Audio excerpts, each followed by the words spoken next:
Hey everyone, Emery here. In our last video, we covered how to estimate your home's daily power usage before going solar. Today, we're taking that a step further. Let's talk about sizing your solar panels, inverter, and battery. Stick around and let's get started.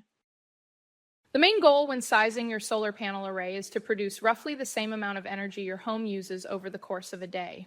In other words, if you need, say, 38 kilo wattage hours daily, you want your panels to generate around 38 kilo wattage hours while the sun's out. There are three things to choose. The daily kilo wattage hour is what we've estimated previously. The panel power is the rated power each panel can generate.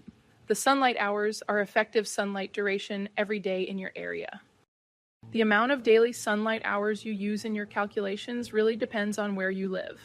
Typically, people use around 4 to 5 peak sun hours per day. This is when the sun is strong enough for your panels to generate their rated power. In sunnier areas, you might bump that up to 5 or 6 hours, while cloudier spots might only use 3 or 4. The key is finding the realistic average sunlight duration for your region so you get a more accurate idea of how much energy your panels will actually produce. Let's make a calculation. 38 kilo wattage, 450 wattage panel power, and 5 hours for the sunlight. Well, the calculator says I need 23 panels. The total panel array power is 7.7 kilo wattage, and with 5 hours charging, it can generate up to 38 kilo wattage hours. That's great. All right, that wraps up our overview on sizing your solar panel array.